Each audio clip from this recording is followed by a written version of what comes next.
Girl, Everybody it's follow packed the one out line, here tonight. please. Follow the one line, please. I told you. IDs out. I need to see IDs. Thank you, ladies. Welcome to Punk Ave. Excuse me. Hello? Can you move? What? Excuse me. Oh my God. You ready to go? Girl, I've been ready.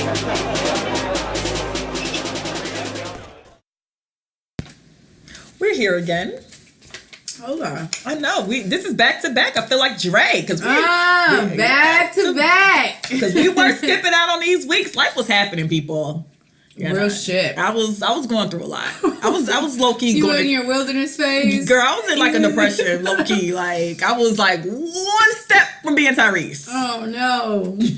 Oh man. But what's popping this week? What's going on? Well, so I've been actively going on dates. I told myself I'm going to Shonda Rhimes the rest of this year. Say yes. I'm just going to say yes. That was the name of the book, right? Mm-hmm. Say yes, yes. Yes, the year of saying yes. Also, you're going to just spend the rest of 2017 just saying yes. I feel you. As soon as New Year's, I'm like, fuck y'all niggas. Hell no. Well, how has these dates been going?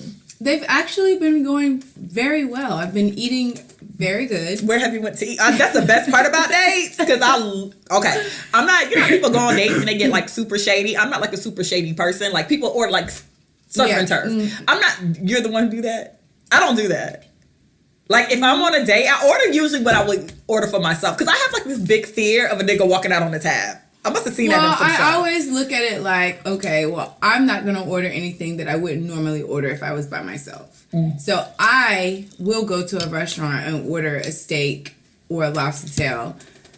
So, I don't think I'm really into like steak and lobster. I love it, girl. I mean, I don't do surf and turf at the same time. I don't do like lobster and steak at the same time. But I do a steak with a nice side, a nice Pinot Grigio or Malbec. Do you get a medium well? Medium. I like it a little juicy. Yeah, I do medium well. I think I'm starting to like medium though, because I had steak maybe last week. I had like a steak salad, and I was like, let me try medium. And it was a little pink, a little reddish, but it wasn't bad. It was like very tender. I feel like it's better that way. And then lobster is just it's lobster, and I love it. Like. So where did you go? So anyways. Well, technically, off air, she told me that she went on 4 dates this week.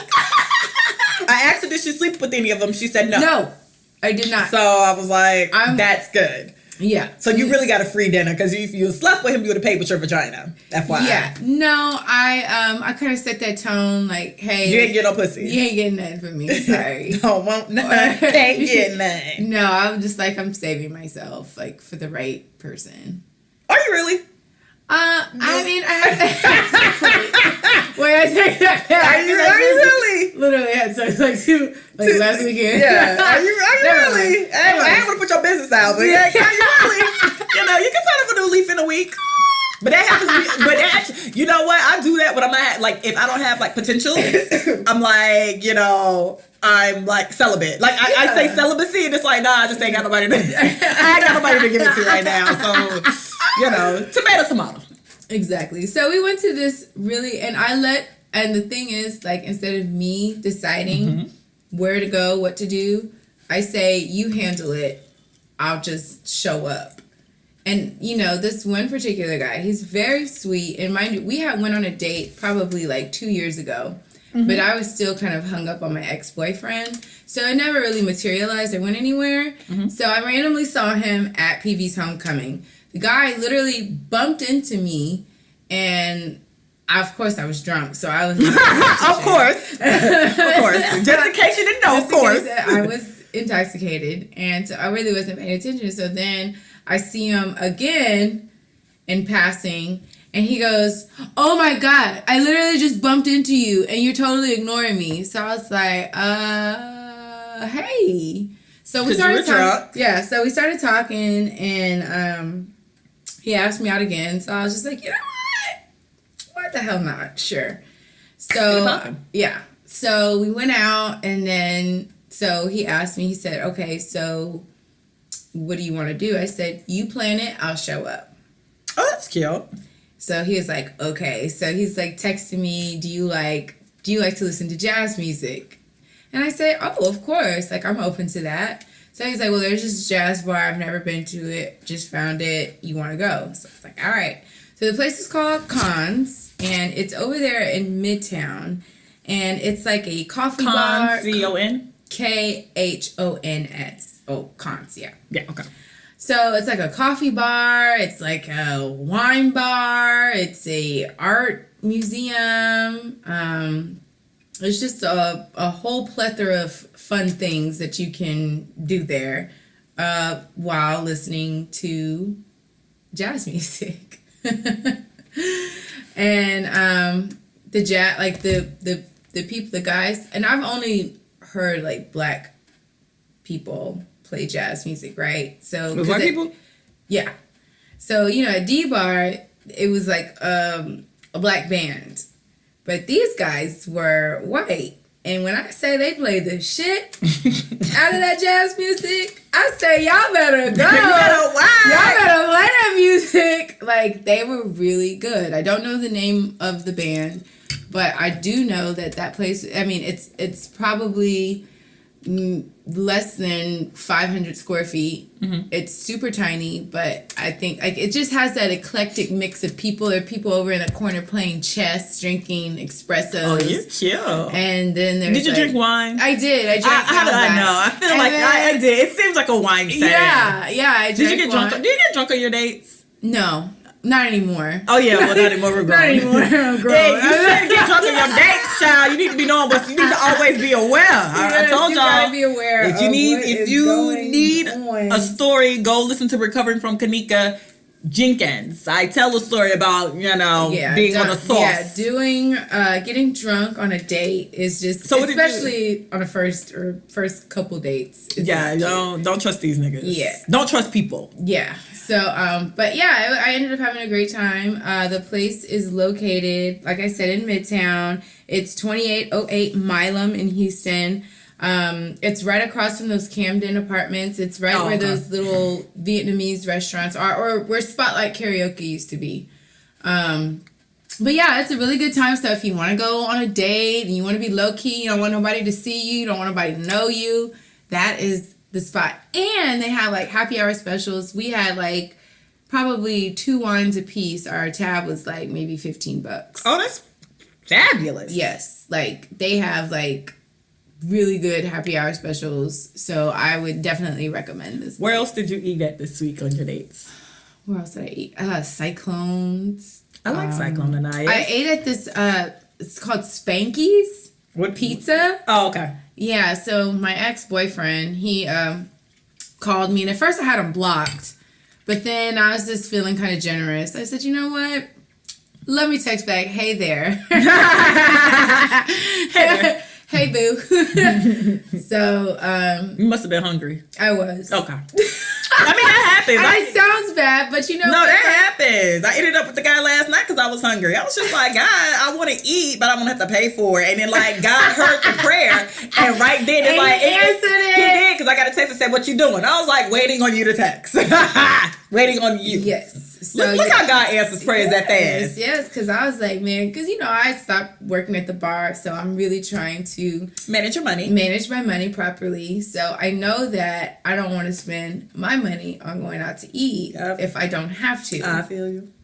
So my ex-boyfriend, he contacted me, and so I was just like, you know what, I'm over it. I'm over my feelings for him. So I was like, let's go eat. Sure. Yeah. So telling you, when you're actively dating, when I graduated college and I was like super duper heartbroken and I was trying to get over this guy, I went like on a billion dates. Like I had a whole blog about it actually. Because I went on all these dates. I was kind of like you. I didn't say no. But I didn't say no to nobody. I was going out with like white boys, Spanish boys, Indian boys, Muslims. I went out with a preacher. I was out here. And I got the best food. But except I was like planning my date. So what I was doing, Orlando had like the top 25 restaurants. That is how I got on my date. Going by the list. Yes, just like check. But you know what? I think that's not to say like wasting, like going and purposely like using guys to go out to eat. No, I think it's actually fun. It is fun because you're like getting to know people that you wouldn't normally Like, if what is 2 hours with a free meal and some drinks? Now, granted, I had some bad ones. Like the one time I had went golfing and like the golf ball had hit the dude, and I was like, "Oh, you hurt." But you know, I don't really. Maybe I should put that. I need to put that blog back up. I have all like the stories, and I literally did not say no to anybody. Like when I say I dated the pastor of the mega church, I was right there. Yeah, let's go get something to eat. Pretty. Yeah, sitting pretty. Let's go get something to eat. We eating soul. It's Sunday. Let's go get some soul food. I was out. Yeah. Dating is funner when you don't have any not standards and expectations. That's a better word. We don't have any expectations, and when you're not like looking for marriage. Like when I dated crazily, I wasn't trying to get married. I was just trying to have a good time.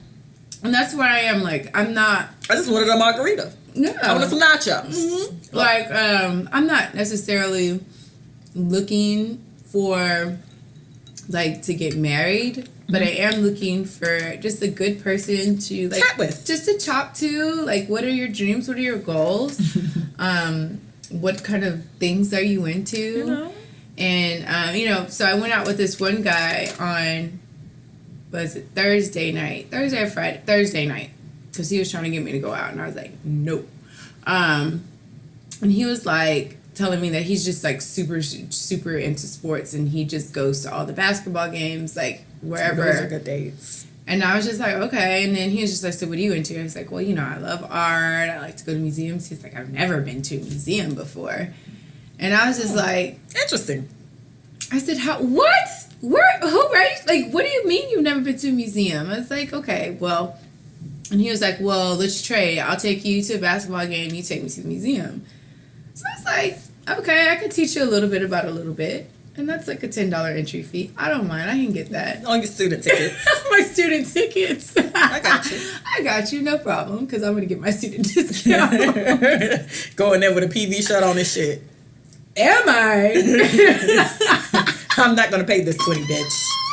But yeah, no. So you guys, if you're listening, you're in Houston, go check out Cons. It's in Midtown. It's a good time. It's just a very low-key spot. I don't even think they turn the lights on in there. Like, that's how low-key it is. So, yeah. Have you ever been to the Blue Door here? Is that like a freaky bar? You been before? Yes. Is it as freaky as they say it is? It can't be. I mean, I want to go. I'm so curious. So it's a very sexy place. Like so I went with this guy and y'all had sex in there? No. Oh. No. It was like our first date. And he took me there and we sat to there's like so they remodeled it a little bit. Mm-hmm. So the downstairs area they changed, but the upstairs they have like couches and it's very, dark and intimate and I feel like it's Pandora's box. It is. I mean, like, again, there's, like, couches everywhere, and everybody's just, like, all sexy next to each other and shit. I want to go so nosy. It's so like, freaky. But, it's dark in there, so the only light they really have is, like, some candles. So, I remember I was very impressed going there, because it's like, oh, my God, this is, like, so ducked off. He was trying to do it with you. No, like, he was a gentleman. But when I was with my ex-boyfriend, I wanted to impress him, so I took him there, and I was like all over him. Let's do it. I want to make love in the club. Yeah, all on that thing. Okay, guys. So this week, my Woman Crush Wednesday goes to I think her real name is actually Caroline Bradshaw. Girl, stop. It is Caroline. AKA Carrie Bradshaw. Stop it, Caroline. It is Caroline. I swear it is Caroline. Okay. Girl. Okay, y'all look up Sex in the City. I'm telling you, they put Carrie in quotations. I named Caroline. But anyways, so Carrie Bradshaw is my Woman Crush Wednesday because after binge watching Sex in the City for like the 500th time, I just realized that Carrie kept her sugar daddy on deck. And more so, she kept Big as her sugar daddy on deck. No, bitch. Don't. Carrie, girl. Carrie. I am a Sex in the City. No, Carrie. Okay, so let's rewind. This is something that I know. No, let's rewind. Carrie had a cute apartment, even though it was what's big. the word? What was the word she used? Like, it was like set rent. Like, it didn't go up or whatever. Yeah. Not co-op. It went co-op later. Yeah. Can't think of the word, but whatever. Rent controlled, I guess. Rent controlled. And Carrie bought shoes every week. She went shopping every week. She went to brunch every Sunday, every Saturday. She took a cab everywhere. Carrie had never really ever been on a goddamn train, like on that whole entire show, right? Carrie was a freelance fucking writer for like basically the Houston Press. It wasn't like she was writing for like the major paper either. She was writing for the paper you get for free. New York Star. And she was getting... And then she ended up working at Vogue. That was later. But she was writing that paper that's usually outside, like, I'm assuming a grocery store. Y'all don't have grocery stores. I guess y'all are like bodegas. So she was writing for the paper that's outside the bodega. How the fuck was Carrie affording this goddamn lifestyle? So I was like, this is not accurate, because I watched Living Single, and them niggas had jobs, and it still was like 4 or 5 of them in one apartment. Like, when you watch Friends, they all had roommates except for like Ross. So it's like, how the fuck is Carrie out here living her best life on this freelance ass writer salary? So then I start to thinking about the niggas Carrie dated. And like the first one, of course, was Big, and it was like obvious Big had money. Big had a black car all the time. He had a driver. Big had this amazing ass apartment. Big had to like move to like France or Paris or whatever for his job. So you know Big was out here making money, right? So James John Preston. So then Aiden comes, and I'm like, okay, I'm thinking Aiden might be a little broke. No. Aiden had his whole ass apartment that had doors, and I heard that's a big deal in New York when you can actually close a door. He had this big ass apartment. Aiden had that house in the country. Who did? And Aiden's the one who actually bought Carrie's apartment and the apartment next door when the shit went co-op and was about to remodel it into one big ass apartment. That's not cheap. And then she dated the Russian, and the Russian was like damn near millions and millions and all his art. He's a famous artist. And he had like this Petrovsky. Had this big ass house, and you know, he was just out here living his best life as well. Speaking and then French and shit. She dated the politician, and you know, the politician showed up to her house in a black car as well. That nigga wasn't in no taxi. So I mean, Carrie really, she dated the Yankee. Carrie really dated. But she also dated the alcoholic. Okay, but Carrie on the show, Carrie's biggest relationships are with niggas with money. Sure. Carrie will fuck a bartender, but Carrie ain't gonna be with a bartender. When Carrie was about to be with the guy from the insane asylum. Don't count. She was going through some shit because she was going to therapy. Because somebody, you know, I said this on Facebook, and somebody brought up Burger, and I'm like, no.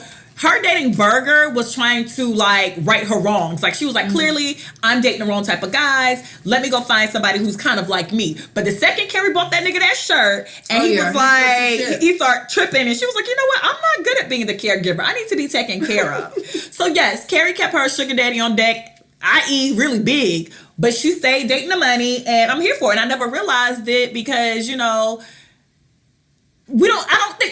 I think generally people don't look at white people as like gold diggers, but like they call Tony Childs from Girlfriends a gold digger. They call Regine Hunter a gold digger on Living Single. Nobody ever said nothing about Carrie, and Carrie was about the money. She was Queen Vanessa. Go on, Carrie. She's gold. Charlotte. Yeah, she finessed Charlotte. And Charlotte won't put her ass on blast. Like, bitch, you shop. You have no recollection of money. And that's how I know Carrie was fucking for money on the low. What is your favorite episode? I feel like any episode with Big is my favorite. More so, I want to say when she actually got caught fucking with Big, and like the girl Natasha had fell down the stairs and cracked her tooth. That was a really good episode. My favorite was when they went to that purse party. So they go, and the lady she broke up with. This is when Samantha first started fucking with that cater waiter. The one she ended up with? Okay. So they went to this purse party, right? And so the lady was like, because of that fucker, I've realized that I'm Fendi. And she goes, ladies, buy away. And their facial expressions on there were like, this bitch really is trying it. I learned so much from Sex and the City. Sex and the City taught me about threesomes, said you should be a guest star, never a main star. You know, I'm here for it. I took that advice for real. I did, literally. You know, I'm here for it. You know, Sex and the City was great, but Carrie was out here, you know. That's one of my favorite shows. Carrie was getting her rent paid. She was popping her pussy for gonna get this rent paid. And I'm here for it, Carrie. Because Carrie, and when Charlotte basically saw her, she has no like real thought of money. That further let me know that she was getting money from these dudes, because anybody who's getting a check and know they have to pay rent and have to pay this and pay that, you have a recollection of money. You know where your money needs to be allocated to. Carrie didn't know because Carrie was so used to getting. She thought she had X, and when Aiden left her, she was like, I spend $40,000 on shoes and no place to live. Yeah. I mean, that was like the first time she was just like, and then the problem was when Aiden left her, she had fell out with Big. So it's like Big wasn't fronting that rent no more because she had got with Aiden. So she had to, she had to get that old thing back. It wasn't too long. After that, we seen Big again. And we know why we seen Big again because that girl needed her rent paid. Shit. My girl. But Carrie, I love you. Sex and City's hilarious, especially first season when you realize their fashions weren't really on point, and it's so funny to watch them evolve as dressers and styling, and such a great show. It is. It's probably one of my top favorite shows. Granted, it wasn't enough black people in the show. Y'all live in New York. Y'all live in New York.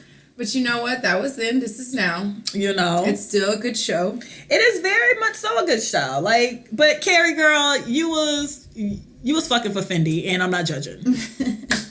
So that's that. But she ended up marrying the guy. I mean, that's cool. That's even better. Your sugar daddy became your husband? Girl, and then the house, because even in the movie, the apartment that he was about to buy was amazing. Big was not broke by any means, Carrie, girl. You put some stipulations on that vagina of yours, and I'm here for it. She out here teaching y'all. She said, don't give me a ring, just give me a big closet. Yeah, she's down for it, and I'm here for it. Go on, Carrie. Carrie dated well. Put that Manolo Blahnik on her foot. Carrie's goals. Oh, my God. Carrie says she ain't popping nothing if you ain't at least worth 7 figures. Okay? Because Big and them had like $1 million. Yeah, Big wasn't broke out here. And if Big didn't have $1 million, he had 800,000. At least. After taxes at the end of the year. At least. And I'm here for it, girl. Go on, pop it. Teach me, girl. But that's that. So, this week, we're recovering from bartending. Woo-hoo. I love the bartender. Ooh, she be looking at me. I'm at the bar with her. Were you bartending then? Yeah. That was your I shit. used to be like, Stepped in the club, looking kind of fly, sitting so fly. T-Pain, I miss you. I'm not gonna lie to you. Them first 2 albums got me through. I used to, And I was in Tallahassee. He was from Tallahassee. He had a song called Ridge Road. And one night, me, the dude that I was like in love with, definitely was drunk driving down Ridge Road. Yeah, exactly. Holding hands. Were we holding hands? No, it was actually like being real super like crunk. I mean, we went home to have sex, but I mean, neither here nor there. I would say his name. Shout out if he listening. He know who he is. You know, nigga. You know. But now, so this episode or this topic came because Adrianna did something really big. What, a week ago? Mm-hmm. What did you do? About a week ago. About a week ago. What did you do? I decided that last Sunday was going to be my last Sunday bartending. Why? I just got tired of it. I did not want... I woke up one morning and I realized that it just was not something that I wanted to do anymore. I felt like I can't get any better at making Hennessy and Cokes. Like, I can't get any better at making Long Islands. Like, I can't get any better. Okay, well, let's rewind. How did you start bartending? We are actually both bartenders. Yes. So how did you actually initially get into bartending? So, funny story. So I worked at Olive Garden. Mm-hmm. And as we discussed last week, you can revisit, what was the episode?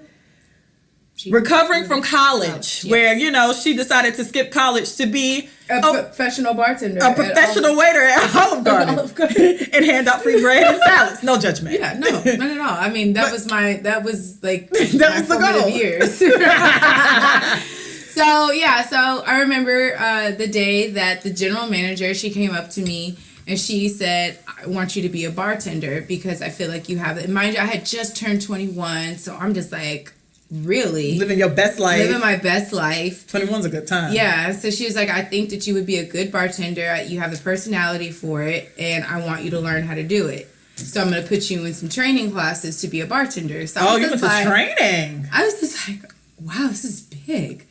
Like, this is really big. And next, you'll be on fries. Oh. Yeah. So I did all that, and then I remember I decided to quit Olive Garden. So after the training, though, right? After the training. So I got my You ain't shit. So you I got my training. I used them for my training.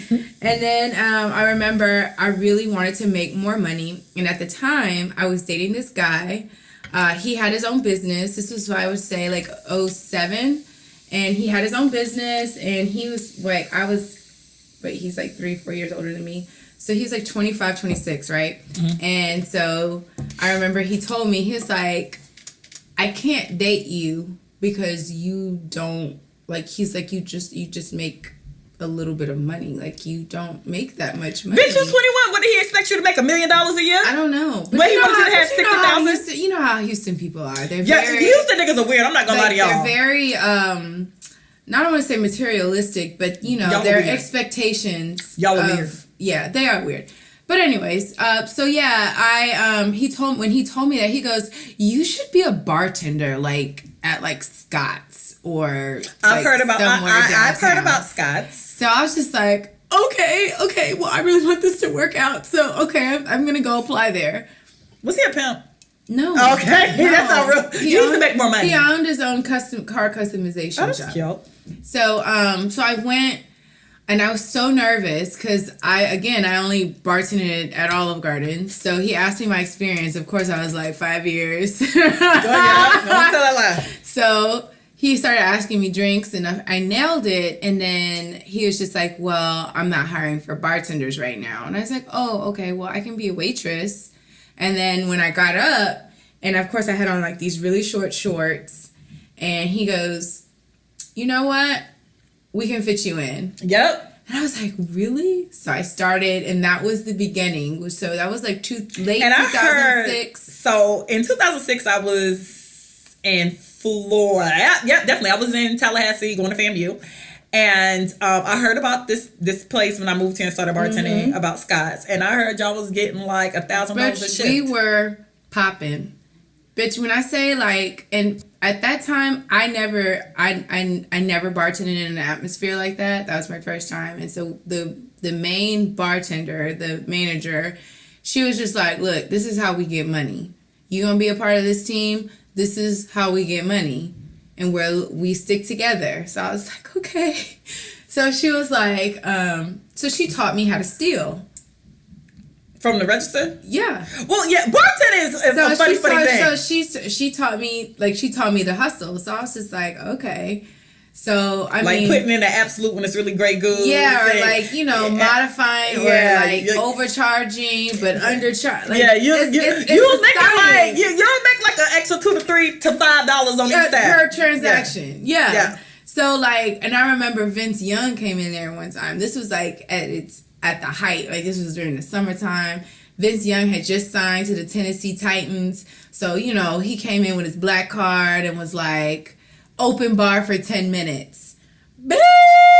And that's when you put in extra drinks that ain't got shit to do with nothing. How many? 1,200 Grey Gooses? The fuck? Girl, that tab was like $30,000, $40,000. And he was sick. Like, that is and I think we each made like almost like $2,000 a piece. Mm-hmm. Like, and that was just bartenders. I don't know what the waitresses made. So then, some of the older bartenders, they transitioned out, and it was like me and some other girls. And so me and this one girl were really close, and I guess the manager girl didn't like that. So bartending is very catty as well. Yes. So I remember she used to split us up on our shifts. And so I called her, and I was just like, you know what? We're going to do 25 20s.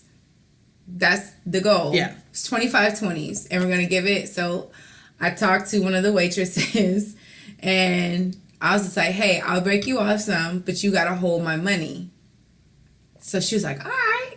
So every now and then I'll be like, hey, you need some change? So I would hold the 20s in the register, and every time I would get to like 100, like 5 20s, I would take it out and I would give it to her. And I was hustling, baby. Like, but you was cleaning up. Bitch, I worked 3 days a week, and I probably did like between 2,000 to 2,500 a week. And at the time, my rent was like $480. My car note was like $200. Yeah, that's a whole lot of money. No, but I heard like girls at Scott's were snorting coke and popping pills and shit. Oh, they were. But I wasn't doing any of that. See, this is the thing about bartending. See, I started bartending when I moved to Texas. I was, what was I doing? I moved here. I was in my master's program, so I still had financial aid. And I think I was still on unemployment, maybe. But anyway, so I moved here and I couldn't get a job immediately. And I was like, holy shit, I need to work. You know, the money I have to be here is running out. And I'm about to be back home way sooner than expected. So I'm driving down Westheimer and I hear this radio ad that says, no, I'm driving down Chimney Rock. And I hear this radio ad says, do you want to be a bartender? Are you the life of the party? And they like go into all these details, which was me. Like, bitch, I am the party. Patio season. Yeah, I'm popping. I'm straight. And I'm still in like club mode. Because I'm like, when did I move here? Maybe 5 years ago. So I'm like 24, 25. I'm still in like full club mode because I have been in club mode since I've been 18. So I'm like everything they describe. Do you like drinks? Yes. As long as I tease your favorite bitch, yes. So I'm in the car saying yes to everything, and I'm like, it was like, come to ABC bartending in 2 weeks. You will have a job bartending. Wow. And I'm like, I need a job. Okay, cool. So I called, got the information. I think the class might have been 600 or 800. I put like half down, like it was like 600, I believe. And I put like half down, went to the class for... That's such a scam. But I knew nothing about drinks. Like nothing. That's still a scam. Nothing about drinks still besides. A scam. 10 days. But and then too, I did it more so because they helped you get placed. Because bartending, the thing about bartending too, it's a very... It's like a club. You know, when you're in it, and you probably are bartend at like in the same general area at all the places. But when you're not in it, and it's hard to get in it, and it's very catty and like the owners are usually men. They like you, but then now you got to go through like the person under them, which is usually like the head bartender. She's a bitch. She's not gonna like you. But don't be pretty. Don't be a good time. Don't be funny. Don't be cuter than her. Don't be cuter than her, bitch. You can still not even be cuter than her. She's not gonna like you. Like it's tough. It's very rare to meet nice bartenders. So I did the class. I went on. They gave us a list. The list was like stupid. I ended up going to Craigslist and that's like the worst place to find. Yeah, no, and no. I'm gonna tell you, I got my first job in Missouri City. What was the name of it? It's this place in Missouri City here outside of Houston or whatever. Got my first job there. The owner there, one of the owners, okay, first of all, owners are like ridiculously, they do too much. I mean, they're cool people. A lot of them are cool, but then a lot of them still want to fuck you, right? And a lot of them are married. So like when their wife, all of them are usually married. So then like when their wife comes in, they don't like seeing the new girl. I was a new girl. I wasn't from Texas. I didn't have any, at this time I had no friends. Like the people I have now, I met after this. So I really was just like alone. So I didn't mind working because I was going to like an empty apartment. Yeah. And you know, I started meeting people through bartending. That's really how I got that's how I met Adrianna. That's literally how I got all my friends that are here. So the owner's wife couldn't stand my black ass. And I'm just like, girl, I'm just trying to get this money. I don't know nobody and I don't want no beef. Like I don't want a problem. I'm here alone. I don't want no beef with nobody. So she was a bitch. But then the other owner, he was divorced. He had a crush on me. So he put me on this other job that was in Houston, Thirsties. It was actually on Fondren. And then that's how I met like one of my really good friends now, Keita, because she technically was like my manager.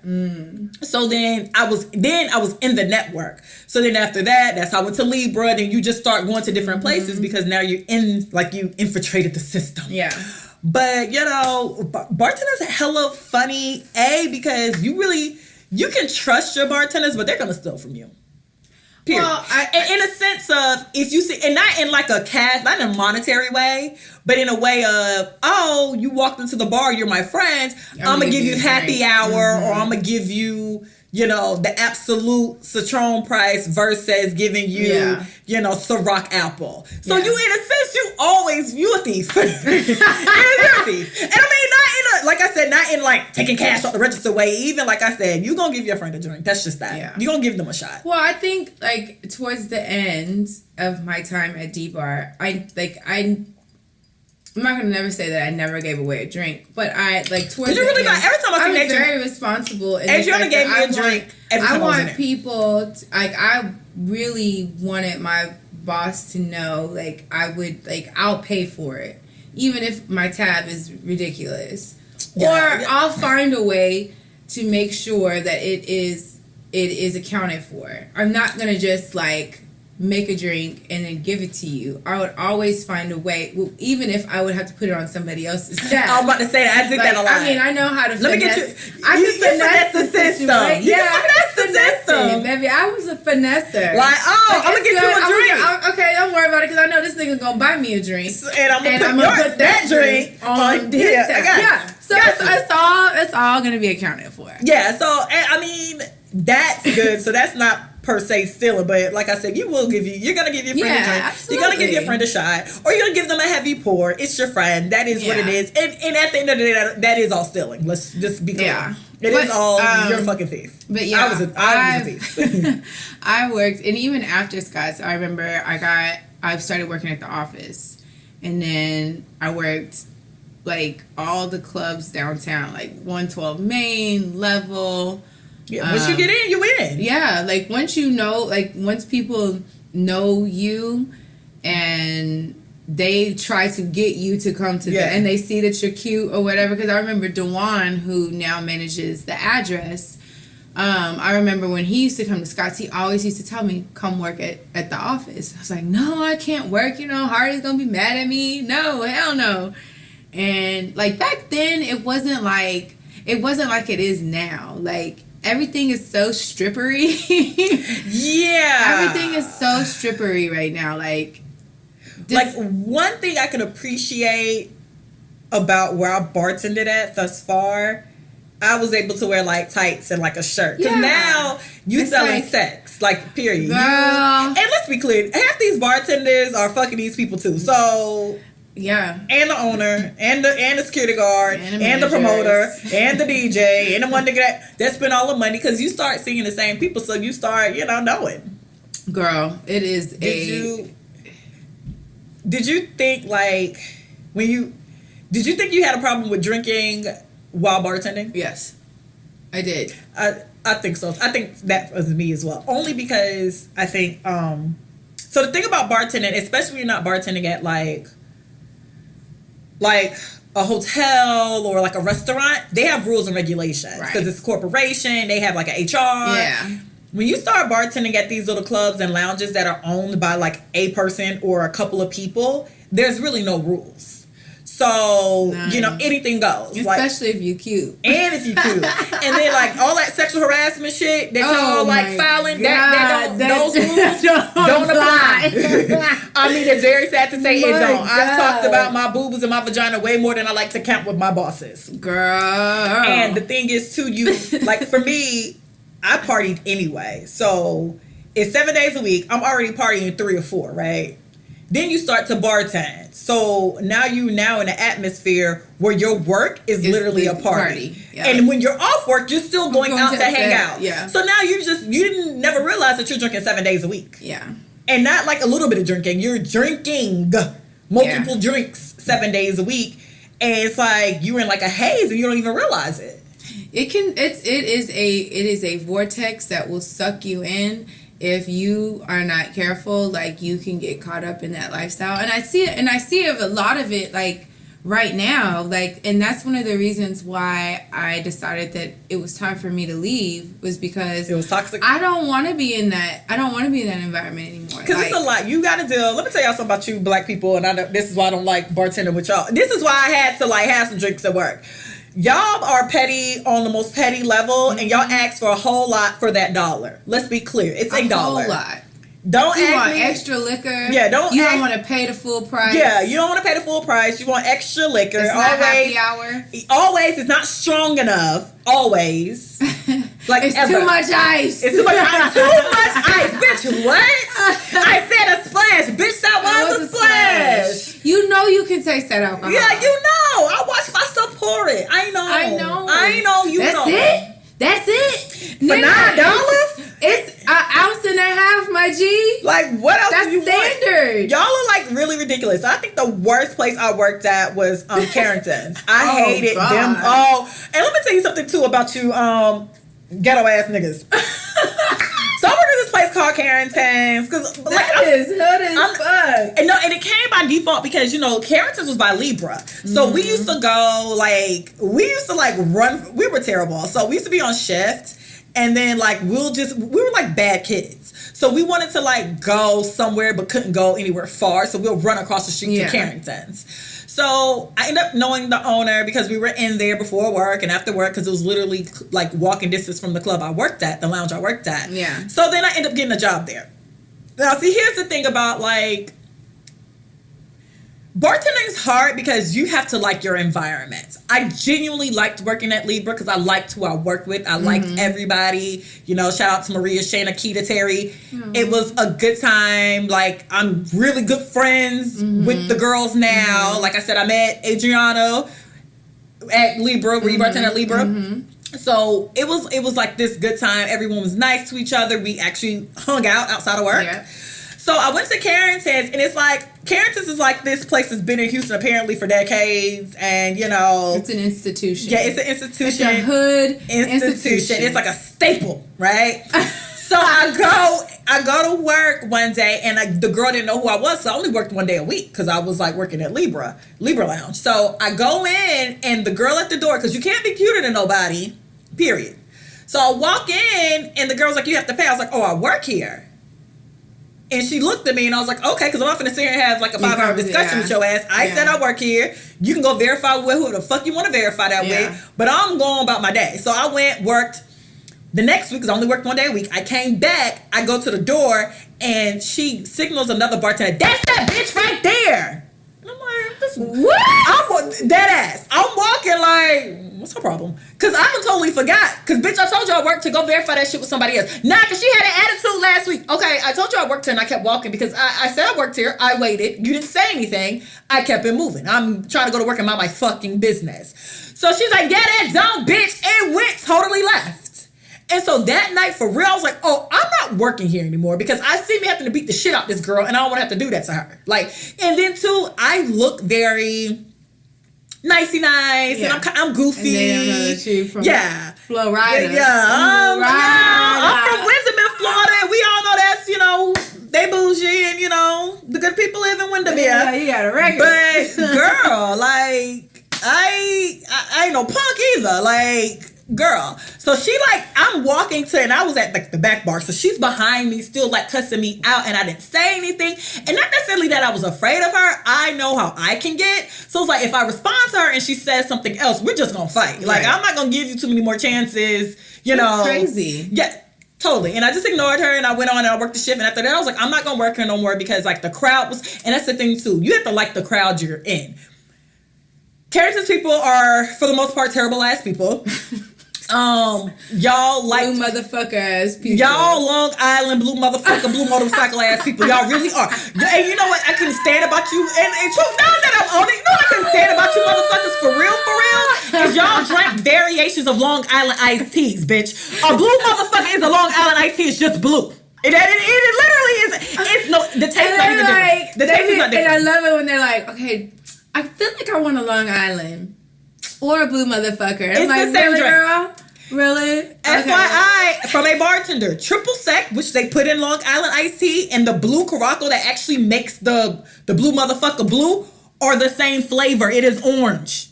It literally is orange. You fuckers kill me. And then it's not even that. So then Carrington's is one of the, and it's niggas at Carrington's because they do variations of Long Island's. Let me get a purple rain.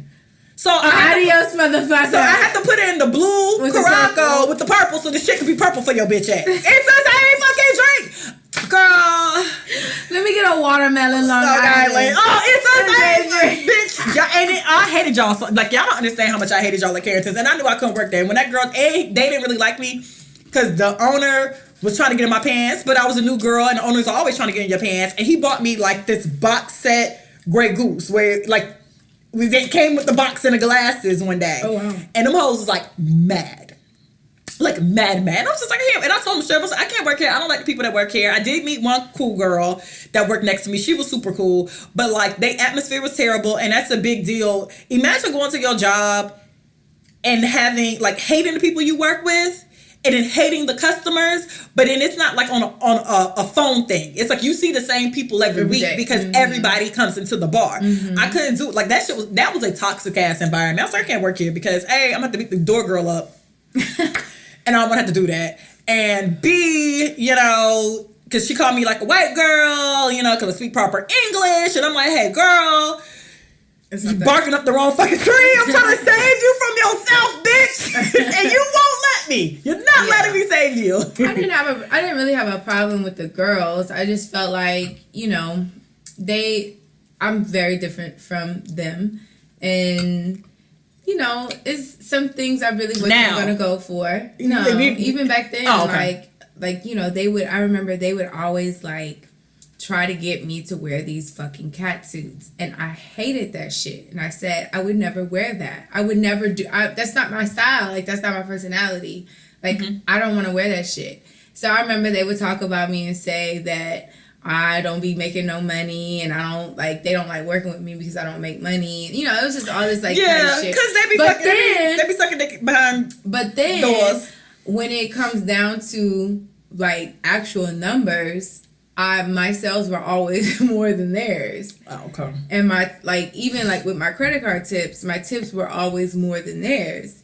So I'm just like, I'm making the most money. Y'all are, why is everybody mad? Y'all mad because I don't want to fucking show my ass. I'm not gonna fucking get on the bar. I'm not gonna dance. I'm not gonna twerk like that. I don't do that. I'm too skinny. And that's cool. I'm too skinny. I don't have that. I don't have a fat ass. I don't have big hips. I'm not. You do look like a 13-year-old. I accept that. I accept that. Therefore, they and I always felt like y'all hoes are bigger than me. Like y'all got bodies.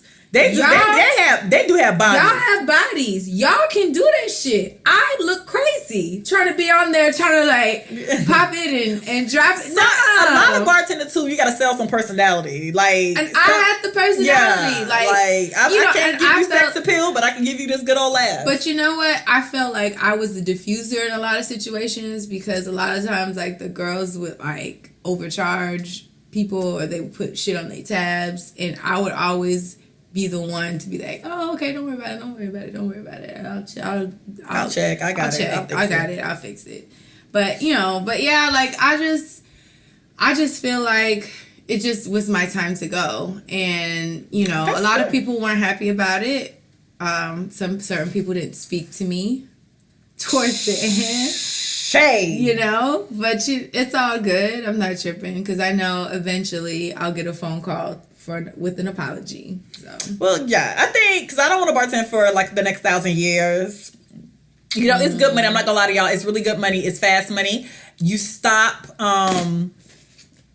You start not like realizing how much money you're spending because in your head you make all these cash tips and you're like, oh, well, I'm gonna make it back again tonight. Yep. So the next thing you're doing, you're spending before you actually have it. So you make $300 on a Friday, you don't spend $200 Saturday, but in your mind it's like I'm about to make it back tonight, and then you start living your life like that. It's like, oh, rent's due, let me work. I remember one time I had spent all my money and rent was due. I took everybody's shift for the week to cover my rent, and you start not really balancing checks because I'm gonna tell you what happened. About 2 years ago, my mom did my taxes, and when she sent me back my W-2 form with how much money I made, and I had a full-time job as well. So with my full-time job and like the checks I was actually getting from bartending, and this is not even the cash. Mind you, majority of my money was off record, right?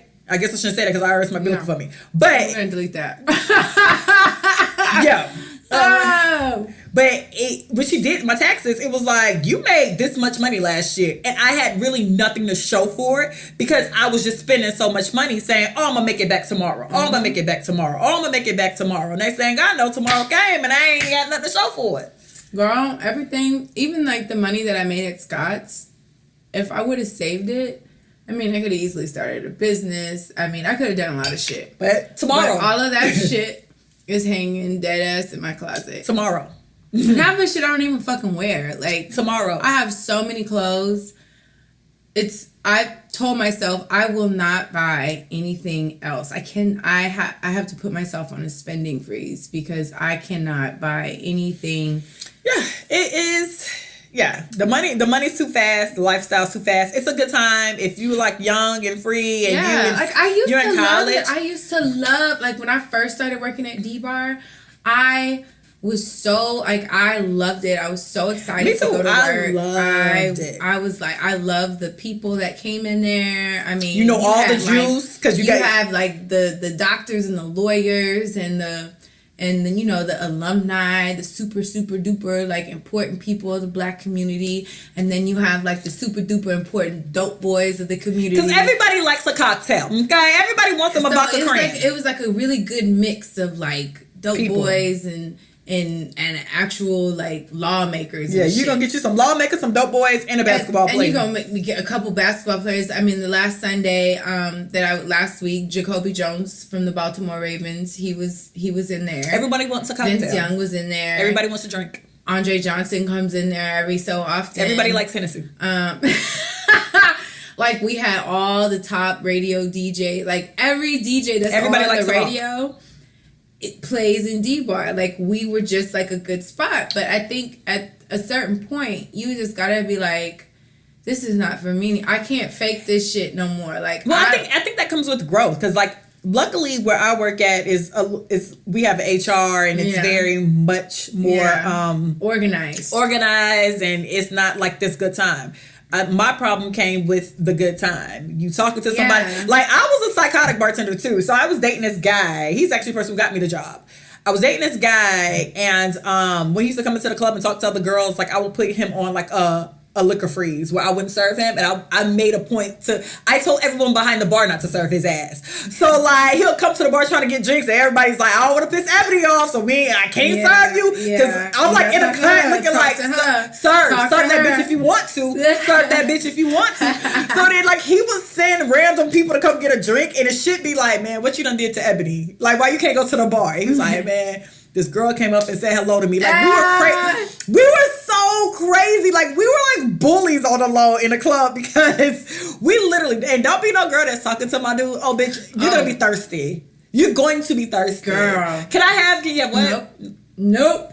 What? I will get the person behind you. You know how you, like people are in front of you, but you look behind. I was looking behind bitches who was like right in my face. And girl, I used to come from behind the bar. So my ex-boyfriend, he That was terrible. Yeah, my ex-boyfriend, I see him from a distance talking to somebody. Girl, I came out from behind that bar so quick. Girl. And like they were like standing in each other's face. I swooped right in between them. And he was just like, what are you doing? I said, no, what are you doing? Like, you in my class. And that's you in my space. You know what? And for the future bartenders out there and for the girls bartending, y'all feel it. Out of all the places you can go and be a hoe, go be a hoe somewhere else. Don't be a hoe at the place I'm bartending at right now. Don't make me act a fool in these people's place because I will. There is no rules. Girl, there is no rules. I said, I was like, man, I will burn this whole motherfucker down. I will break everybody. Nobody's gonna have a job. Nobody's gonna have a place to go. Yo, shout out to Libra. They straight up told that dude, because the dude I was talking to was friends with the owners, and they straight up told him, was like, she probably would tear this whole bar up if you came in here with a girl. And they were right. Like, and they knew it too. Like, I could be behind a bar pouring a drink, looking at him. They looking at me like, you can't leave the bar. We busy. I'm like, I gotta go to the bathroom. Yeah. And I will be right around that corner so quick. I was terrible, especially on Sundays when it was like super popping. Like, who you talking to? Don't do that. Don't come to my bar talking to people. All these bars in Houston, you better not. You can go somewhere else. That's how I felt. Like, you sit right and you're getting free drinks. Just don't be disrespectful. My God. Yeah. Like, just, you want to come here and you don't work here, you need to go ahead and sit at this bar and act like you dangerously in love. Okay? That's all I ask. You better be crazy in love. That's all. I mean, I don't think that's too much to ask for. But what you won't do, and you won't come here buy no bitch no drink. I remember he came to the bar with a girl, was like, yeah, what you want? Oh, what? Who? Do you like your life? You like death. You like death. You like, sometimes you get, like, you like death. Girl, no, let me tell you how terrible I was. Some girl came to the bar, bought him a drink, I poured it out. Like, I poured the drink, She paid for it. I grabbed the drink from him and poured it out. Like, I should have been beat up. I was terrible about this dude. Terrible. I don't even know why he even came into that bar for real. Girl, my ex used to do that shit. And I remember this old, like, she's like an old cougar type bitch. And she would always come in there drinking Chardonnays and shit. And so my ex was staying at the bar. And she just so happened to be sitting next to him. So, girl, some song came on. She started, like, her hair was, like, short. And she started swinging it and flipping it. And so she was like, her bob. She was like waving. And of course, she didn't know that we were together. So she waved me down. She's like, get him whatever he wants. I said, he's good. He don't get nothing. He don't need nothing. He good. She's like, no, I'm going to buy it for him. That's I said, fine. He's fine. He don't need it. And then so when she was just like, oh, shit. So then she was like, so, I mean, I just remember her, she stood and she had like this old ass Fendi bag. So she like sat it on the bar. And I hate you hoes that think y'all bags are so goddamn the best bag in the world and y'all post it. Y'all big ass bags, y'all want to post it on the fucking bar. Y'all want to post that y'all want to post that big ass bag that only got your wallet in it. Ain't shit in that purse but your goddamn wallet. And you finna plop that Michael Kors on my motherfucking bar, I will like literally start wiping around it. Like, nigga. I hate when girls do that. Move your big ass bag. You know we got goddamn hooks. Move your bag. No, that shit pissed me off too. And listen, another thing about the women who come in, some of y'all are cool, but then some of y'all fuck y'all. And I'm gonna tell you why. I'm not trying to fuck with your baby daddy. I just want your baby daddy to leave me a good tip. It's not about him and me and anything else. It's about me trying to get $5 instead of $1. Okay? So please spare me your drama. I'm here for the money. I'm at work, bitch. Girl, well, yeah. I just, so many stories. And side note too, it's no rules at a lot of these places. So the customer service thing, barrier you think happens, like when you try to cuss out the AT&T rep, or when you trying to cuss out the checkout person at Kroger's, and they can't slap the shit out your ass. Oh yeah, because of customer service and HR rules. That does not apply. That don't apply. You know, a girl threw a drink on me. She threw her whole beer at me, and they like. You know, she was bigger than me, but you know what? I'm not a fucking punk. You're not finna fucking just throw shit at me for no reason. Girl, they grabbed me because I said, nah, I'm finna go outside real quick because I was finna go through the back and catch her I done did that in the parking lot. But they grabbed me and they pulled me into one of the little back rooms and they're like, okay, you're gonna stay here for like 10 minutes. And I was like, yo, it's fine. It's fine. Like, I'm good. But really, had they would have just let me go, bitch, I would have jumped on that girl. They some girls got into it, one of the people I was bartending with, at Libra. I don't even know what happened. I just went to the bathroom to mind my business. I come out, it's like a whole goddamn breakdown.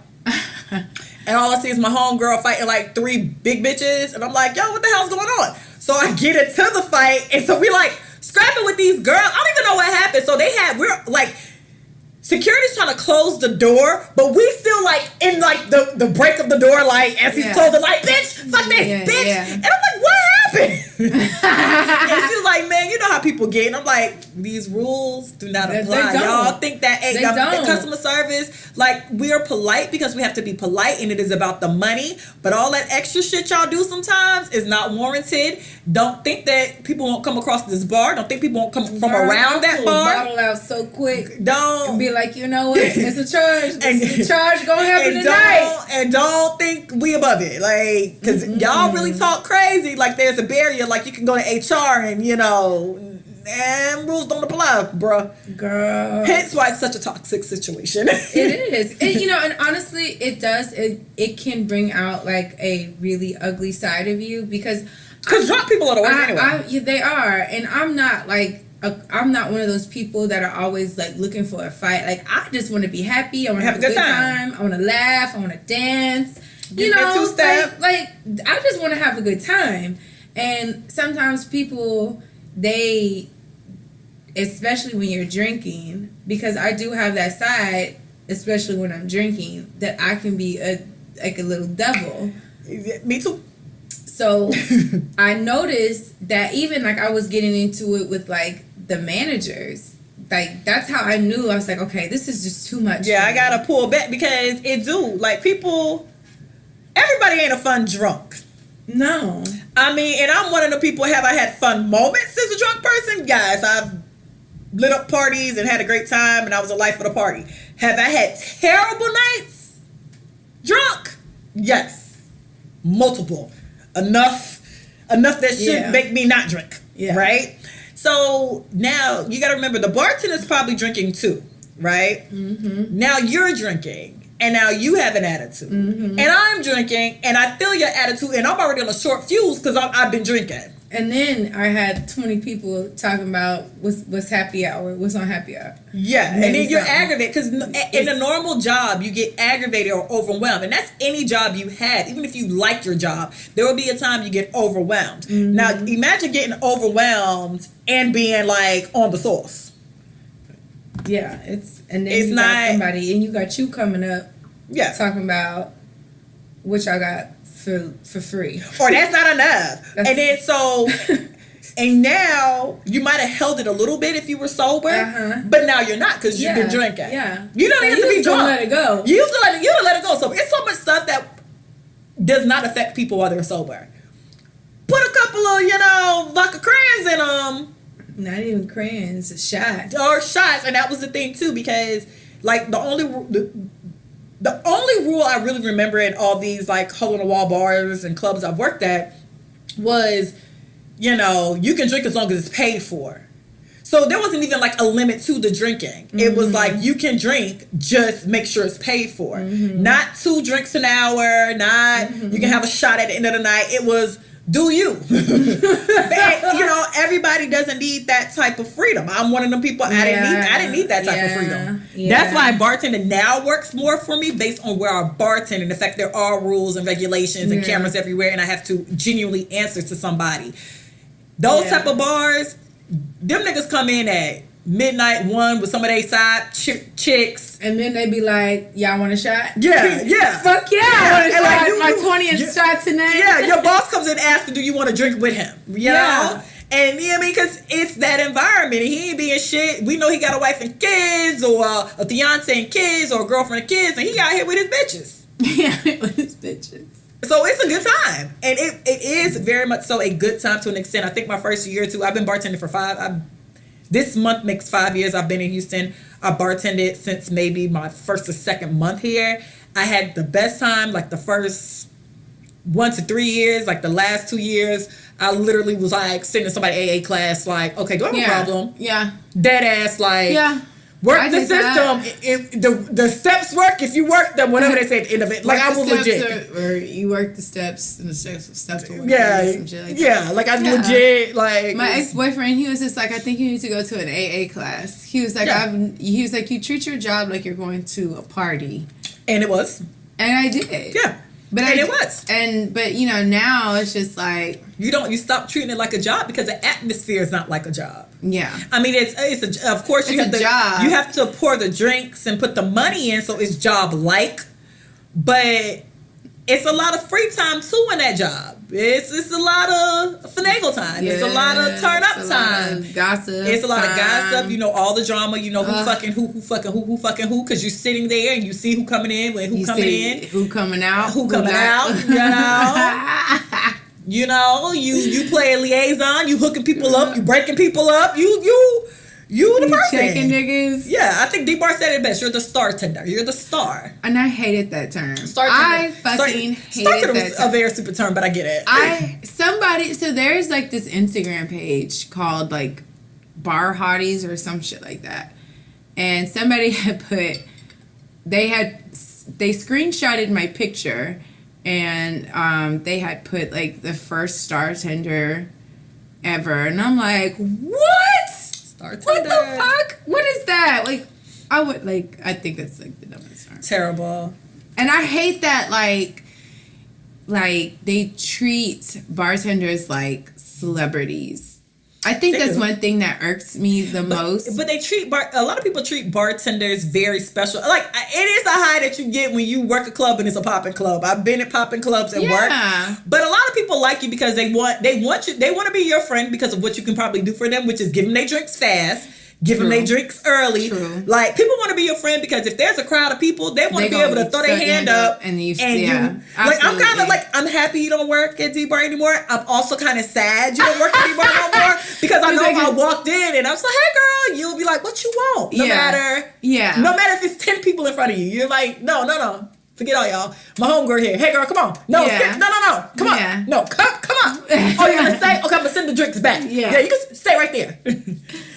When you know the bartenders, shit happens. Okay, shit gets done. Shit gets done. It'd be 100 people in that goddamn club. Yo ass walk in, or bitch. I done had friends send me a text. Hey, I'm outside. Make me these 2 drinks. I've literally sent random people to bring Tomas. To bring my like friends drinks outside, and I mean it's so people treat you like a celebrity based on what you can do for them. You can give them extra pour. But you know the thing that I hate the most is like if you're in the mall or something and you're just like trying to just do your thing and mind your business.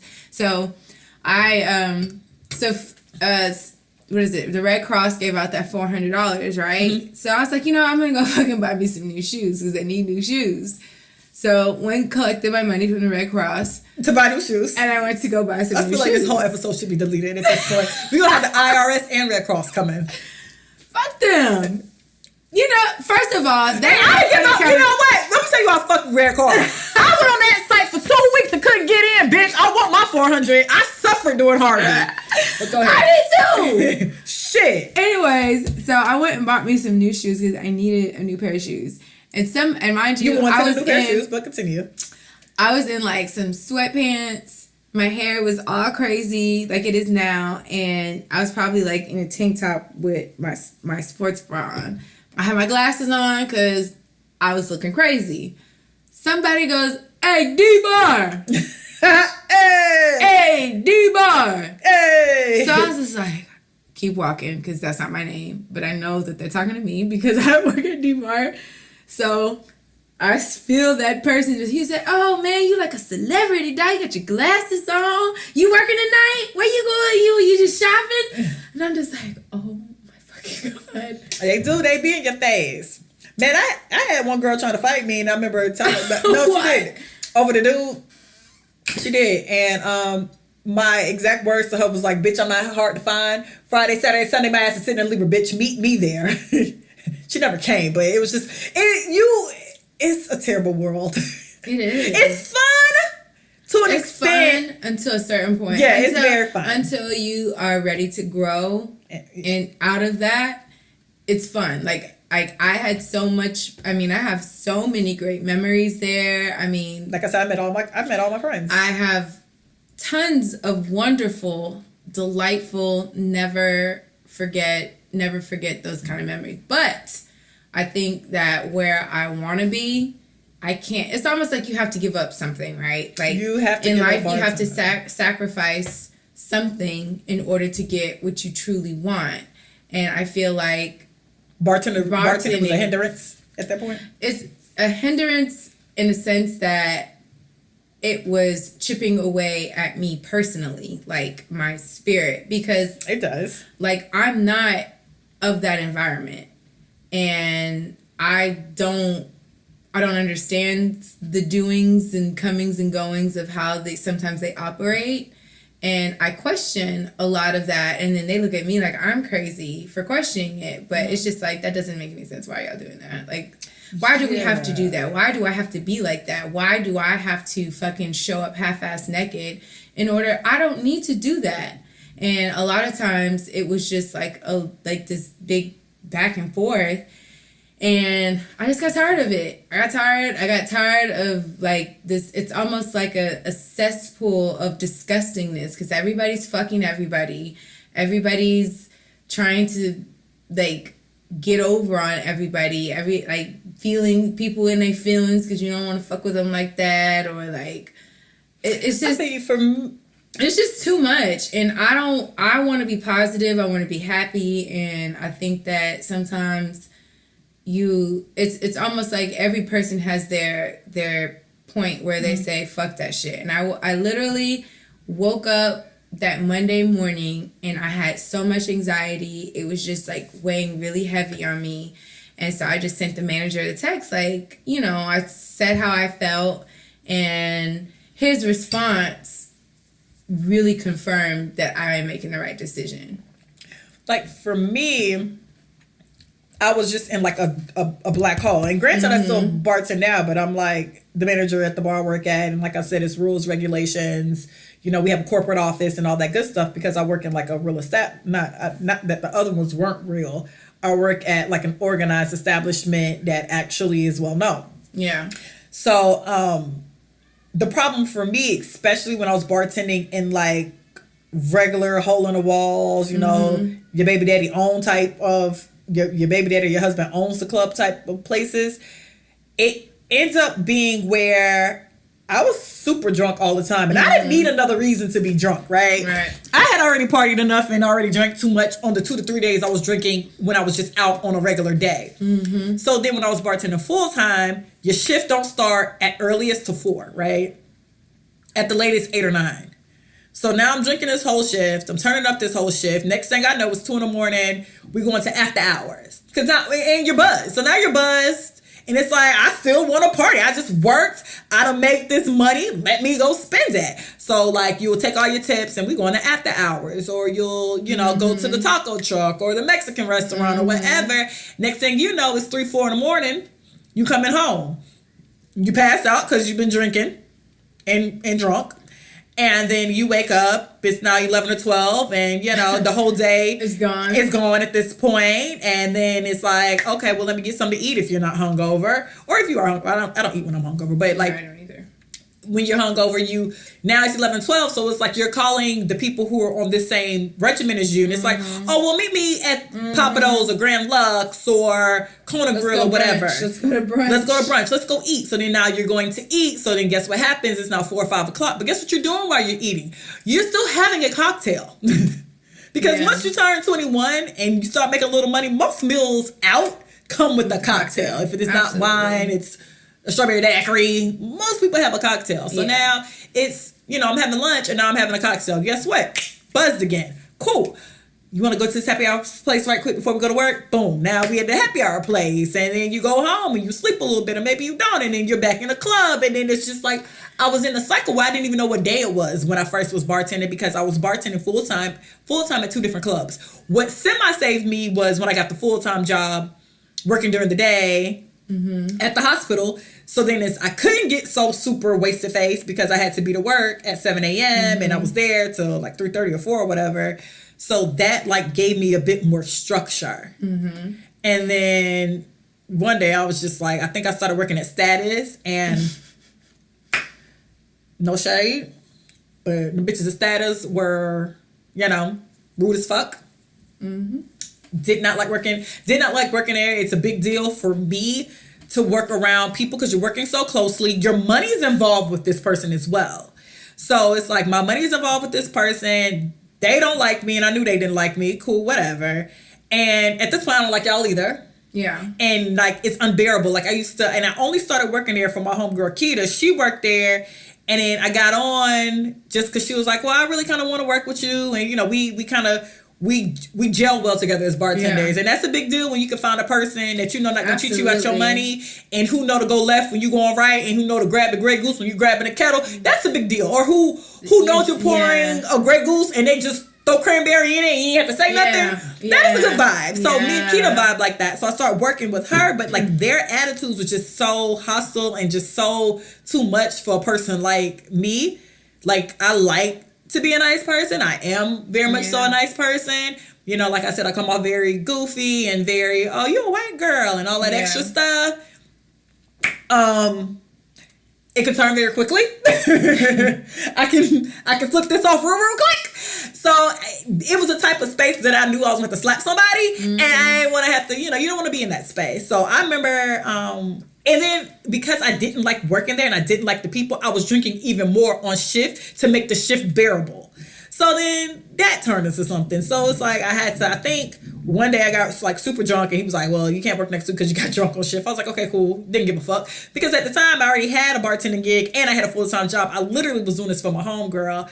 And then I decided like that day, I was like, I'm not coming back here. And it was really shady. I probably should have called and said I wasn't coming back. Yeah. I just didn't answer my phone the next week when it was like blowing my phone up. Like, where are you? Are you coming? And I was laid out on my sofa, you know, probably watching like Poetic Justice or something. I'm not coming this. And then and shout out to Keita because she was so embarrassed. So because then they go to her and it's like, well, we were calling her phone. What happened to your friend? Yeah. And then Keita calls me and I'm like, bitch, I'm not coming to that shit. But Keita knows like, she know when I'm like over it, and she was just like, you can't make her do what she don't want to do. And that happened again recently. We worked at a club together, and the girl who was like over us was just so fucking annoying to me. Mm-hmm. And she did too much, and she talked too much, and she was like super bossy. And I didn't like her vibe. I liked the owners. It was like this older lady, but I didn't like the chick's vibe.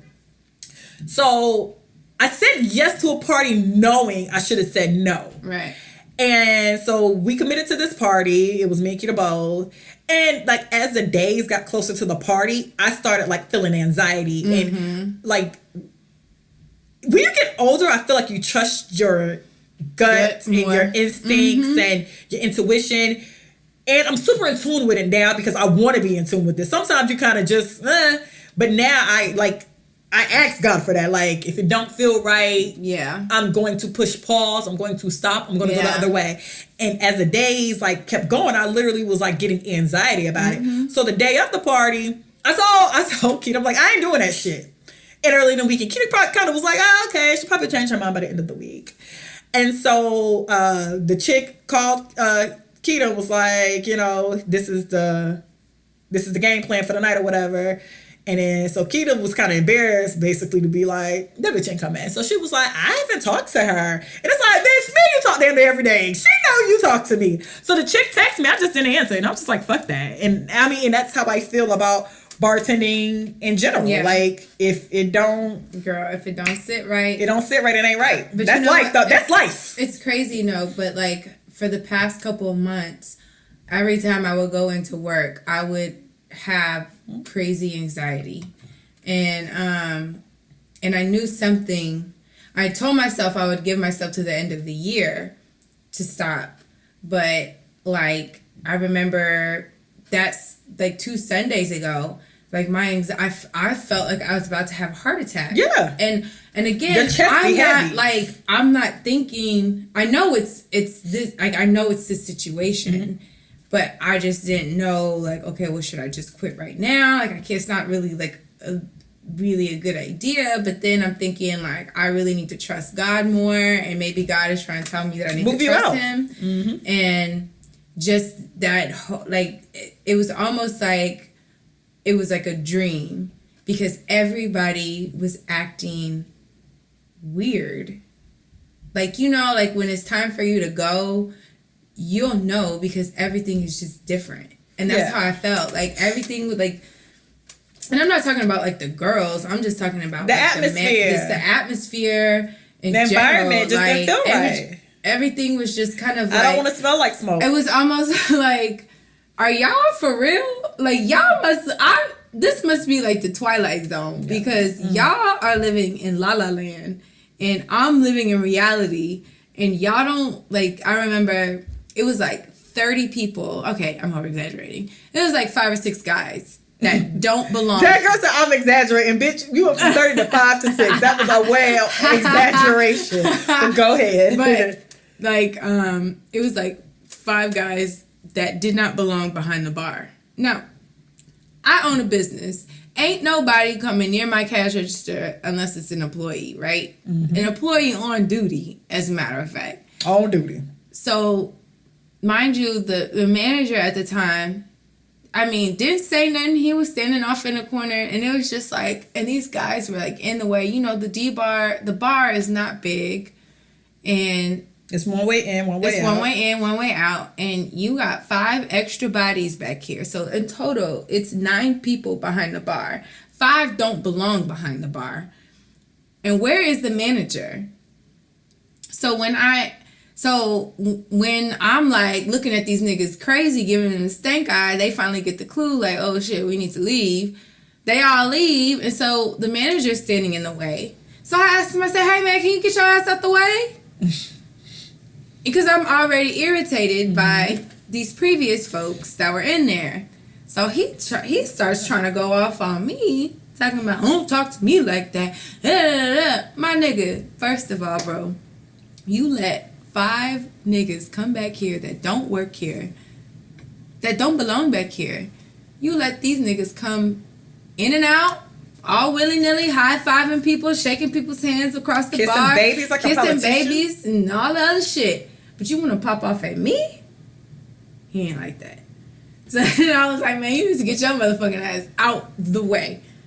Were you on cocktails too? Oh, yeah. But And then he was like, he said some fly shit like, I'll fire you. I said, my nigga, you got 1 more week.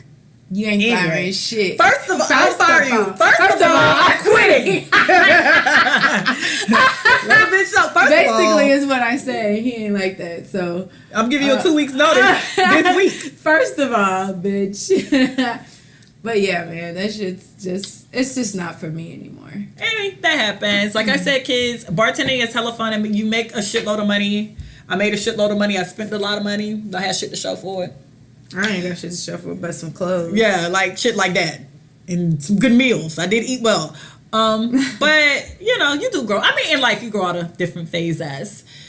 So that's this week's episode.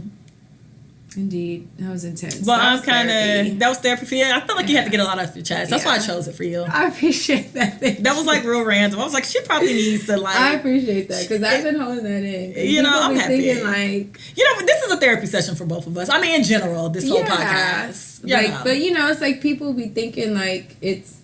Like, that shit be way... Especially, like, if you... Like, when I say I'm not of that environment, like, I'm not. And it's a fun environment until it's not fun no more. Imagine going to the club and not being able to leave when you want to leave. Yeah. Like if you're with somebody who drove and they're not ready to go, but you roll with them. That's exactly how I feel. So now they're just like super like, nah, we staying till this is lit. It's lit. This is the best you party ready ever. to go the but fuck you're ready home? to go, and then on top of wanting to go home, now you have, at least if you're not working, you can be to yourself. Imagine wanting to go home and now dealing with people. And then dealing with not 1 or 2 people. You're dealing with a multiple person. You're dealing with everyone in the club at this point. Yep. You're dealing with the people who's cleaning the dishes. You're dealing with the people who own a club. You're dealing with their girlfriends, their side pieces, their wives. You dealing with regular people. Then you got your friends in there. And, you know, friends are annoying too because friends want their drinks ASAP. Friends. Oh my God. Yes. Friends always, even when it's after 2:00, if your friend come in at 2:02, she still expects you to pour them a drink. Yeah. I've been that friend where I showed up. Shout out to Shayna. Like, I remember one night we had to get on her nerves because we came in so drunk and we were the most annoying bunch. And like by the end of the night, she was like, take y'all asses home. I am literally over y'all. Like, I legit fucking hate y'all right now. And I felt, because then I understand because it's been plenty of nights while I've been at work and I don't want to, sometimes you don't want to party even though you're in a party atmosphere and your friends are annoying and they're having a good time. It's annoying as hell when your friends come up and they're pointing to people who's been waiting. It's like, no, I don't give a damn. Please stop. Hey, can you get... Yeah, hey, they want to drink. Yeah, I don't need you or to then they like passing the money like they want to drink. Yeah, and it's like, what are you doing? Like, stop talking. Yeah, stop talking. Go sit down somewhere. Why are you trying to be a part of the system? Like, relax. You got your drink. Go sit the fuck down. Like, I know the bartender, so I can hurry up and get this. Like, no, I get it, but no, we're friends. Girl, but I don't come up to your job. I will not miss Audrey. Audrey. Like, Audrey. I've been annoying and I've been annoyed. Adrianna. Yeah. Adrianna. Yeah. Adrianna. Yeah. I've been Oh annoying. my God. Shut the fuck up. Stop calling my fucking name. Girl, I'm telling you, I don't want to have to explain why it's pronounced Ciroc and not Ciroc. Like, that's stressful. Y'all got that orange flavor of Ciroc? Yeah, I don't feel I don't feel like explaining this to you. I don't want to tell you the difference between Ciroc and Amsterdam. And I'm tired of asking. Look, people, before we go, my people, my good people, my fellow drinkers, when you go to the bar, My fellow drinkers. But fellow drunks. my fellow drunks, when you go to the bar, please remember, a bartender is not a mind reader. Okay? When you say, I don't know what I want, what y'all got? When clearly all the bottles are on display. I can't read your mind. That's so fucking annoying. Like, that was the most annoying. Don't come to my bar and ask me to make you some shit, bitch. Like, I'm going to make you a Long Island. Yeah, and any person that asks me to make them a special drink, you got either a Hurricane or a Long Island. Let me tell y'all the trick, what I used to do to all you niggas who didn't know what y'all wanted to drink. I gave y'all vodka, sweet and sour, a splash of Sprite, and whatever flavor I grabbed first. And when I mean whatever flavor I grabbed first, I mean whatever my hand would on. It could be apple, it could be raspberry, it could be, peach. Whatever my hand touched first is what you got. What is this? I don't know. I don't know. But I'm going to tell you for sure what's in this. Is vodka. And I'm gonna tell you what's Sprite sure, it's $10. Yeah, and for sure it's $10. Like, I don't know what you want. I can't read your mind. I don't want to make something up. I want to tell me what you want. And then when you come to the bar and you request a Ciroc, please tell me Ciroc? the Ciroc that you want. Listen, because it's Ciroc apple, peach, berry, mango, coconut. French vanilla, coconut. Listen. So when you say I want a Ciroc on the rocks, bitch, which one? Listen, and you bitches who say Ciroc pineapple and get mad when I give you a Ciroc and pineapple, or when you say Ciroc pineapple and I actually give you Ciroc pineapple and you wanted a Ciroc and pineapple, bitch, be clear. Be motherfucking clear. I want a Ciroc pineapple with pineapple. I want a Ciroc pineapple. Like, oh my God. I want a Ciroc pineapple. No, I wanted the plain Ciroc with pineapple. Bitch, no, I can't. You said Ciroc pineapple. I don't know if that's Ciroc and pineapple. I don't know if that's Ciroc pineapple. Bitch, explain the fuck to me. Like, and then got mad. No, I want a Ciroc and pineapple. Like, bitch, you said Ciroc pineapple. Ciroc. What? And then, yeah, that is a pet peeve too. Like, that is Ciroc. Well, I want an apple. Bitch, you didn't say apple. You didn't say that. You see 500. Puff Daddy done promoted this shit so goddamn much. You see 5 fucking flavors in the back, and now your ass is mad at me. Bitch, you take this goddamn drink before I get pissed off. Now, listen, now. Woo, that shit is you guys. And not listen, what bitch, you want. Listen, and not what you want. And while I'm on it, listen, we are in the club. If you don't get you a highball, and for my good folks who don't know what a highball is, a highball is a liquor and a juice. Hence, Hennessy and cranberry, vodka and cranberry, rum and pineapple, That's too much Jack and Coke. Over the head. Listen, I just need you to order a liquor and a drink. You see this club is packed. You see 1,000 people calling my name. I don't have time to shake up your apple martini. I don't have time to make you a lemon drop. Girl, you want shit, nigga? Do you see, nigga? We are in the club at 1:00 in the morning. And you say you we're want at a what? high fucking capacity, bitch. When they say, let me get a lemon drop, I say, baby, we just ran out. We ran out. You want a whole lemon drop? You want a whole lemon drop? We're out. You want me to take the lemon and run around the rim, dip it in sugar for your black ass. This is what you want me to do when you see 500 fucking people saying, hey, Ebony, hey. I been here. You want me to take the time out to concoct a motherfucking drink? I'm amazed by you bitches. Like, I am so, nice, because I guess I work in that atmosphere. I will go get me a lemon drop at, a Kona or, a Grand Lux, right? If I'm in a club and it's 5,000 fucking people, I'm easy with it. Let me get me a vodka cranberry splash of Sprite and add a lemon. Boom. See how easy that was? Not you bitches. Can I get a peach martini? A what? You want me to shake it up? And then be offended. You didn't shake it up enough. What? Listen, that grinds my goddamn. I would always say we're out. Like, I can make you something else. And then I remember there was one lady, she was, do y'all serve mojitos? I said, sweetheart, you are in 3rd ward. I'm not gonna muddle. We barely have lemons and limes. We barely have lemons and limes. And if we did have mint, I'm not gonna muddle some mint and simple syrup for your black ass when it's 1 a.m. and it's 500 people in this club. They just played It Goes Down in the DMs. Like, you want a mojito? You want a mojito. You want a mojito when Lil Wayne is lighting up at the beginning of the song. Like, Nigga, you want a mojito during swag and surf. What is my swag and surf? Why? The fuck is wrong with you niggas? Like, what? You want a mojito doing big time to stay fly or still fly. You want a mojito doing back that ass up. Really? This is amazing. This is amazing. And you want me to muddle the shit? Are you fucking... Can I get a squeeze of lime? Bitch, if you don't grab that lime and squeeze that shit and move from this goddamn bar, and you bitches who don't ever know what y'all want, y'all piss me off too. What would you like? What you drinking, girl? Let me tell you. What you drinking? Let me tell you what I do. How much is Let me tell you, I walk clean off y'all asses. Like, I don't even give a fuck. Because you know what? Once again, there are no rules. If you don't know what you want, I say, especially if you've been waiting. Now, you bitches who've been waiting too. Not somebody like the bar is slow when you're just sitting at the bar and I have time to talk to you. When a bar is packed and I know you waited a few minutes and I say, what do you want? And you still don't know after you waited, I walk right off from your black ass. Indeed. And I will go to the next person. And that is that. Indeed. No problem. You know. But you know, with that being said, it's still a good time. But y'all Ciroc pineapple ass people, fuck y'all. Ciroc, pineapple, and pineapple. That's so simple. Or Ciroc and pineapple. It's a difference. It's a difference. And we know the difference. And you know the difference when we hand you it. And then you bitches that watch us pour shit and then wait till we hand it to you to say, you saw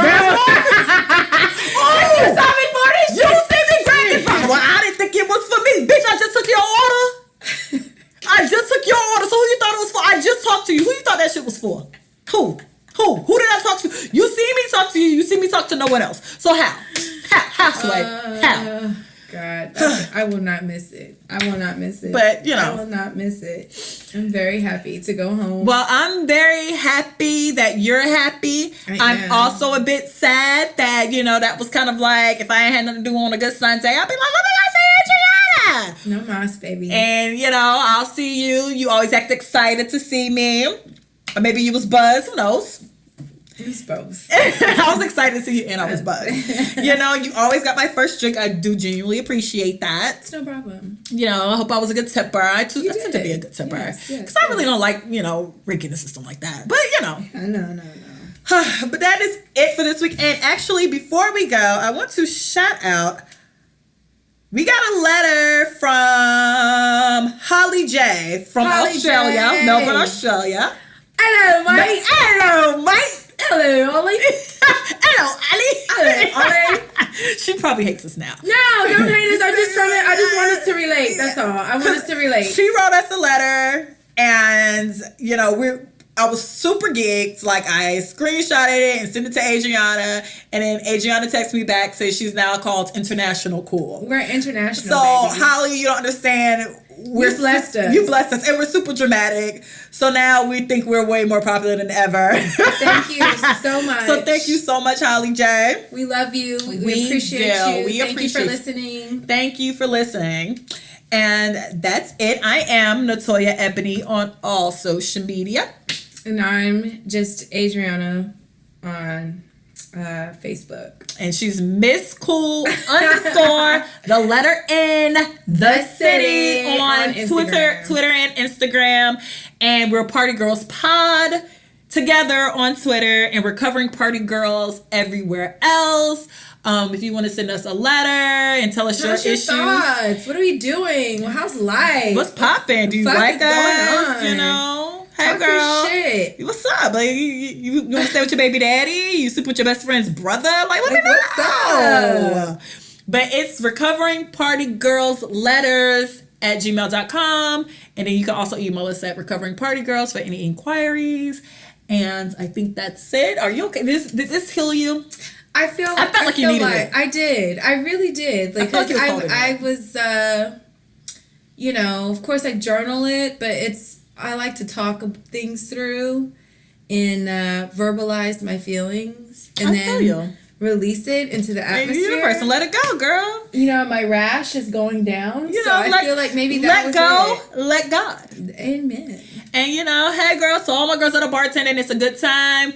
But nobody want to be the have an exit strategy, ladies, because that shit gets old after a while. An exit strategy, because I was about to tell y'all that nobody wants to see the 40-year-old bartender in some cutoff shorts and a tube top. No, especially when these young girls is coming through. Okay, and nothing, little to nothing. You age the fuck out. Yes, indeed. With that being said, bye, folks. Adios, muchachos.